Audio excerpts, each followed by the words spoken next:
Үш көбелек. Күн шуақты алаңқайда апалы-сіңлілі үш көбелек тату-тәтті өмір сүріпті. Олардың біреуі ақ, екіншісі қызыл, үшіншісі сап-сары екен. Көбелектер гүлден гүлге қуана ұшып қонып, өмірлерін көңілді өткізіпті. Бірде тас түсіретіп, жаңбыр жауып кетеді. Көбелектердің қанаттары дымқылданып, қайда тығыларын білмей дал болады. Ал себелеп жауған жаңбыр тоқтар емес. Малмандай су болған көбелектер Лалагүлге келіп, Лалагүл, бізді жаңбырдан тасалашы деп өтінеді.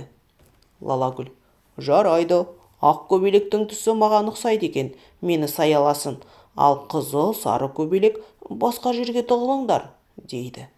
Мұны естіген ақ көбелек: менің әпкелерім су болып жүргенде жалғыз өзім сенің саяңда қалай жайбарақат отырамын?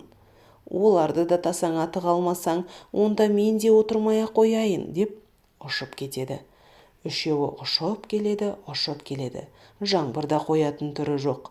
Қараса, үлкен қызыл қызғалдақ өсіп тұр екен. Қызғалдақ, мүмкін болса, жаңбыр саябырлағанша біз сенің ығыңа тығыла тұрсақ бола ма? Қызыл көбелек маған ұқсайды екен, соны алайын қалқама.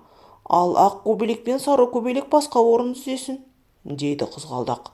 Бұған ренжіген қызыл көбелек: сен менің әпкелерімді қабылдағың келмесе, маған да көмектеспей-ақ қой, тоңсақ бірге тоңайық, деп ұшып кетеді. Қызыл көбелек қараса, алдарында үлкен сарғалдақ өсіп тұр екен. Олар гүлдің қасына ұшып келіп: о, тамаша сарғалдақ, жаңбыр тоқтағанша сені ықтай тұрайықшы, деп өтініш жасайды. Жарайды, мен өзім түстес сары көбелекті жаңбырдан қорғай тұрайын, басқаларың өзге жер іздеңдер, деп жауап қайырады. Жоқ, сен менің әпкелеріме көмек бере алмасаң, мен де сені паналай алмаймын. Одан да су болғаным артық, деп жауап қайырып, ұшып кетеді. Көбелектердің бұл сөздерін бұлттың ар жағында тығылып тұрған күн естіп қалады. Күн көбелектердің өзара татулығына, ауызбіршілігіне қуанады. Оларға көмектесуге ұйғарады. Күн бұлттарды ыдыратып, аспанға жарқырап шыға келеді. Жылы шуақтары мен көбелектердің су болған қанаттарын кептіріп, алтындай сәулелері мен арқаларынан сипайды. Қуанған көбелектердің қанаттарын шаттана қағып, қайтадан көңілдене бастайды. Алаңқайдың көркін кіргізіп, әрі-бері ұша бастайды.